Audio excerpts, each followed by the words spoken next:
Maria Sima raconte, suite. Est-ce qu'on peut envoyer les pauvres âmes à d'autres personnes? Non, on ne peut pas. Combien de fois j'aurais voulu que ce soit permis, spécialement vers ceux qui se moquent d'elles ou de ce phénomène. Est-ce que c'est considéré comme un péché de ne pas croire que les âmes des défunts nous visitent? Non, ce n'est pas un péché, mais on n'a pas non plus le droit de se moquer de ces choses. Ce n'est pas un article de foi, et ce n'est donc pas un péché. De la réception de ces charismes même les plus simples résulte pour chacun des croyants le droit et le devoir d'exercer ses dons dans l'Église et dans le monde pour le bien des hommes et l'édification de l'Église dans la liberté du Saint-Esprit qui souffle où il veut. Jean 3:8. De même qu'en communion avec ses frères dans le Christ et très particulièrement avec ses pasteurs, c'est à eux qu'il appartient de porter un jugement sur l'authenticité et le bon usage de ces dons, non pas pour éteindre l'esprit, mais pour éprouver tout et retenir ce qui est bon. 1 Thessaloniciens 5, 12, 19, 20. Selon vous, qu'est-ce qui différencie ceux qui ressentent la présence des pauvres âmes à leur côté de ceux qui ne perçoivent rien? Je crois que ceux qui sont plus sensibles et plus observateurs les perçoivent plus clairement que les autres. Qu'est-ce qu'on peut faire pour ressentir plus clairement leur présence? Oh, prier beaucoup pour elles et se garder aussi pur que possible. Je veux dire par là être en état de grâce et faire que notre corps soit le plus possible dégagé de tout ce qui peut nuire à notre pureté. Une alimentation équilibrée, saine et modérée, et naturellement pas de drogue ou de consommation excessive d'alcool, et le jeûne aide aussi beaucoup à cet égard. Est-ce que les pauvres âmes font des choses pour écourter le purgatoire de leurs parents vivants? Oui, elles peuvent prier beaucoup pour nous, et elles m'ont dit que c'était souvent le cas. Quelles sont les différentes manières qu'ont les pauvres âmes de se montrer à leurs parents vivants? La plupart du temps en cognant. Une de mes amies a entendu cogner et a compté les coups pour savoir combien de messes cette âme demandait. Ce n'est jamais plus arrivé après avoir assisté au nombre de messes demandées pour cette âme. Et quand ça s'est produit, elle savait que c'était une autre âme parce que le nombre de coups était différent et frappait dans un autre endroit de la pièce. Elles peuvent aussi appeler notre nom. Les gens peuvent parfois reconnaître exactement la voix et ça leur rappelle de prier pour cette personne en particulier. Ou les âmes peuvent devenir encore plus actives en causant ce qu'on appelle des phénomènes poltergeist. On pourrait alors retrouver sur le plancher une horloge accrochée au mur le soir précédent, ou voir s'ouvrir des portes et des fenêtres fermées. Tout cela pour attirer notre attention et nous encourager à prier pour elles. Ce sont alors des âmes qui ont besoin de beaucoup d'attention parce qu'elles sont à des niveaux très profonds du purgatoire. On entend aussi souvent des bruits de pas venant du grenier. Elles peuvent également laisser derrière elles un indice précis, de sorte que l'on sait immédiatement de qui il s'agit. Est-ce qu'elles se montrent uniquement aux membres de leur famille? La plupart du temps, oui. Mais elles peuvent, en de rares occasions, se montrer à des amis très proches ou à des gens comme moi, à qui Dieu a demandé de prier beaucoup pour elles et de les aider. Je connais des personnes que des amis d'enfance très proches sont revenus voir après leur mort. Les âmes vont en général vers ceux qui les ont beaucoup aimés, vers les personnes les plus sensibles et aimantes, et celles qui prient le plus. Mais je connais des cas où des étrangers et même des personnes peu clémentes ont été très incommodés par les pauvres âmes. Je connais un fermier qui construisait une rallonge à sa grange et lorsqu'un mur arrivait à une certaine hauteur, il le retrouvait par terre le lendemain. Il avait construit bien des murs dans sa vie, mais celui-là n'arrêtait pas de lui causer des problèmes. Il a fait venir des professionnels de la construction pour l'aider à trouver ce qu'il pouvait faire qui n'était pas bien, mais ils lui ont dit qu'il avait fait tout ce qu'il fallait. On m'a ensuite demandé d'aller le voir, ce que j'ai fait, naturellement, Je l'ai interrogé un peu sur sa famille et la ferme. Je lui ai demandé ensuite s'il connaissait quelqu'un à qui il devait pardonner. Au début, il ne voyait pas. Mais en creusant un peu, la mémoire lui est revenue. Il y a des années, il avait un voisin qui parlait toujours à mal de sa femme. Cet homme est mort et d'autres avaient emménagé. Il a commencé par refuser catégoriquement de lui pardonner en disant qu'il n'avait que ce qu'il méritait et qu'il ne lui pardonnerait jamais toutes ses méchancetés. Je lui ai alors gentiment expliqué que nous devons tous pardonner pour nous rapprocher de Dieu et que s'il ne le faisait pas, non seulement il faisait du tort aux autres, mais il garantissait tout spécialement qu'il souffrirait beaucoup lui-même plus tard. Il a finalement compris et jamais plus il n'a eu de problème avec ce mur. Quel autre moyen ont-elles de se montrer à nous? Également dans nos rêves, mais c'est plus rare et elles ont tendance à être moins fiables. Là encore, les âmes demandent toujours nos prières ou quelque chose qui les fera avancer.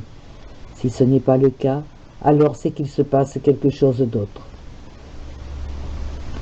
Un psychiatre britannique controversé, mais cependant véritablement aimant, pieux, et qui a beaucoup de succès, dit que les âmes procèdent de la manière suivante lorsqu'elles communiquent avec leur famille ou des amis, et il utilise ici des termes techniques psychologiques. Des pensées diverses s'introduisent importunément dans notre subconscient. Toutes les pensées doivent trouver un exutoire physique.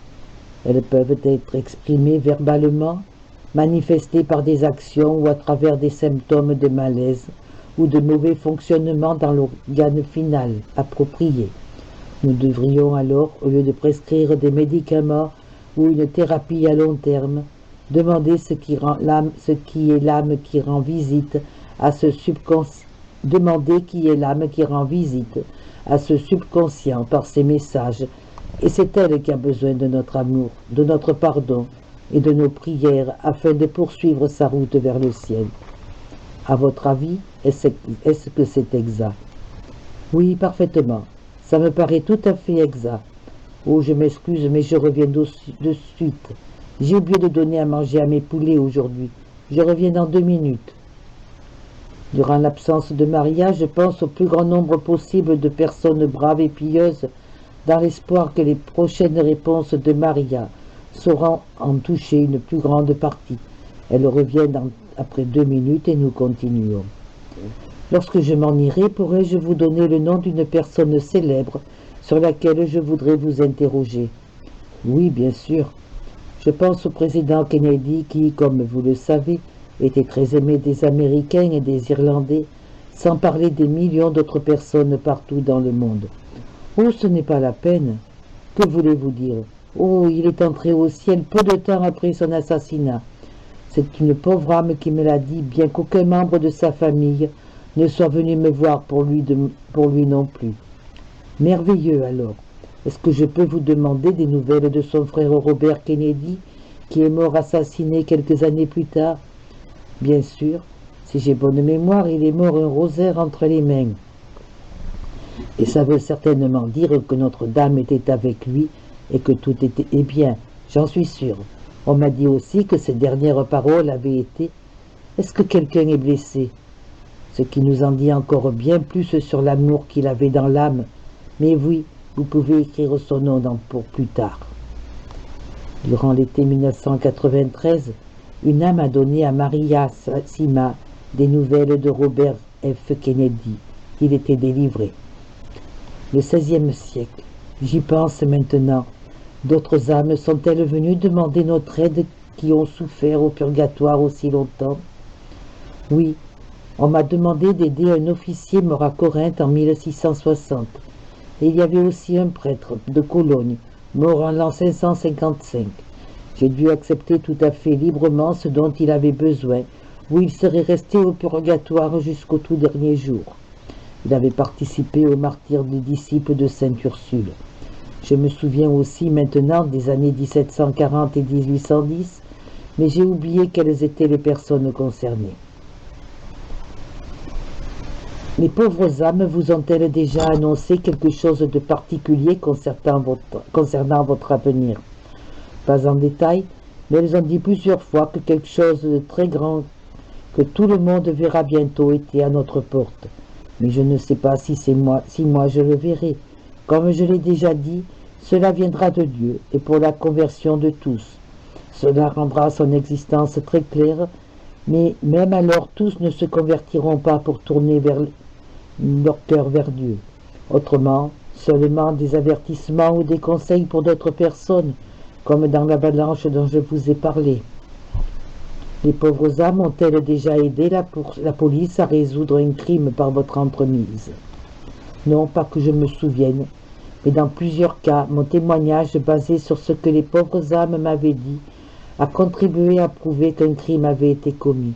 Mais n'oublions pas que les gens qui viennent me voir sont pour la plupart profondément chrétiens et préféreraient par conséquent prier pour les autres plutôt que de les pourchasser et de les accuser.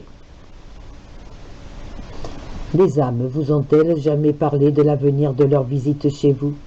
Non, elles n'ont jamais rien dit à ce sujet. Lorsque vous-même ou les âmes parlez de conversion, que voulez-vous dire exactement par là? Voulez-vous dire que tout le monde devrait rejoindre l'Église catholique? Non, ce n'est pas ce que signifie la conversion. La conversion est un changement du cœur, de l'esprit et de la vie entière envers l'existence de Dieu. S'il est vrai que toutes les divisions parmi les chrétiens sont le fait des hommes et que l'Église catholique détient effectivement la plus grande part de vérité enseignée par Jésus, on ne peut pas s'attendre à ce que l'homme puisse effacer toutes ces différences. C'est Dieu qui va réaliser l'unité des églises et je crois personnellement que cela va arriver très bientôt et sous notre pape actuel, mais la conversion veut dire que notre vie change de telle sorte que nous restons toujours proches de Dieu. S'il y a des gens en meilleure santé spirituelle que d'autres, existe-t-il aussi des régions du monde plus saines que d'autres? Les pauvres âmes vous ont-elles dit quelque chose à ce sujet? Oui, il y en a. Les pauvres âmes m'ont dit que l'Afrique est en bonne voie pour sa conversion et qu'elle est par conséquent en meilleure forme. C'est l'Amérique et l'Europe occidentale qui sont dans le plus mauvais état. Je crois que ces deux-là ont beaucoup de réparations qui les attendent, et très bientôt. Quant aux anciennes républiques soviétiques, je dirais qu'elles sont entre les deux parce qu'elles ont beaucoup souffert durant de nombreuses années d'oppression communiste. L'Amérique du Sud est également à peu près entre les deux, mais c'est pour les États-Unis que nous devons le plus prier.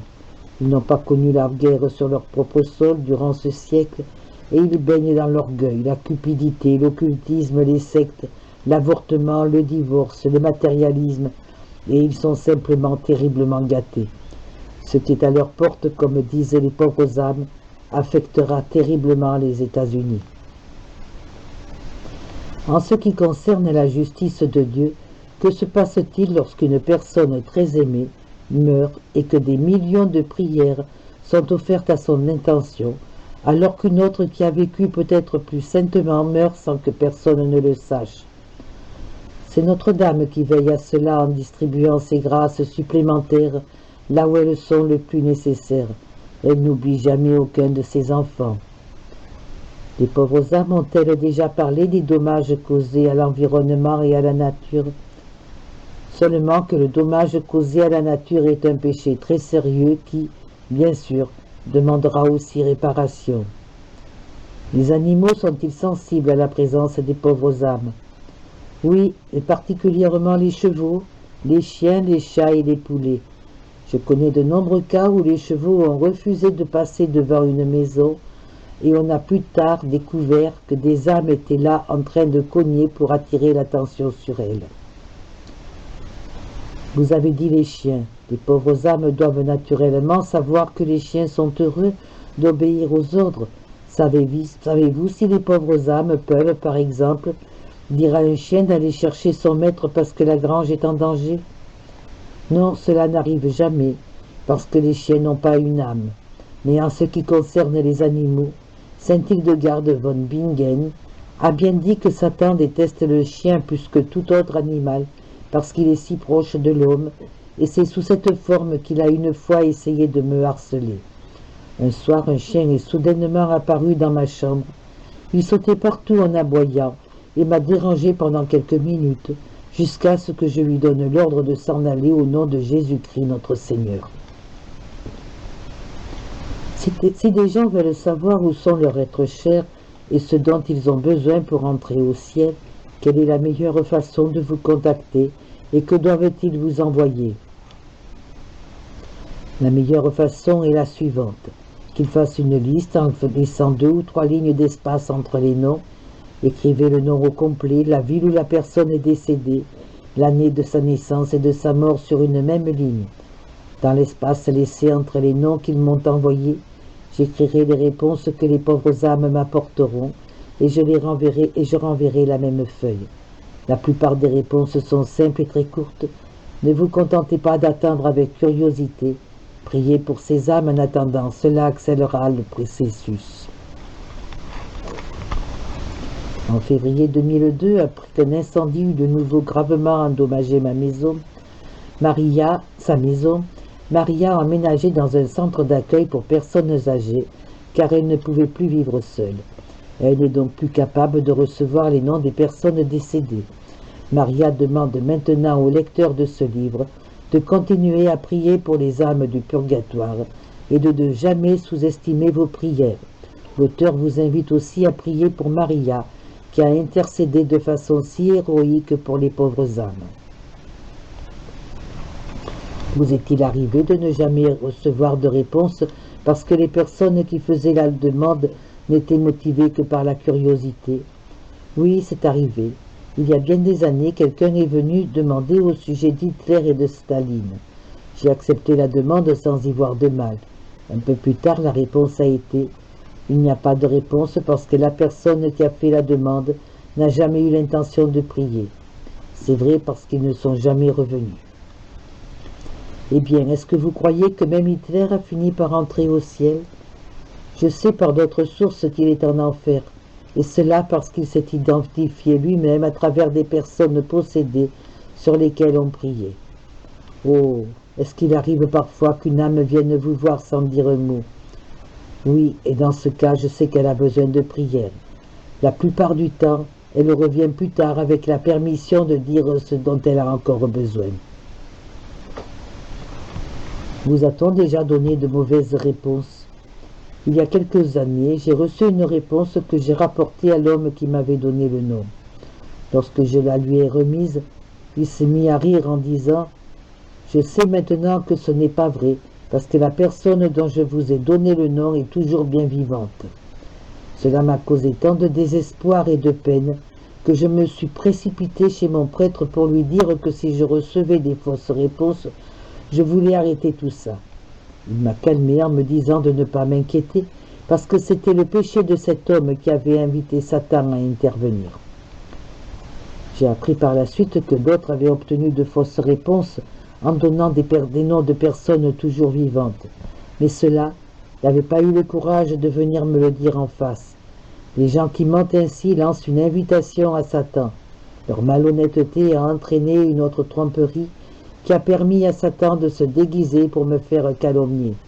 Si les gens viennent à moi avec un cœur impur, ils se feront prendre eux-mêmes à leur jeu, et mon discernement s'est grandement amélioré depuis.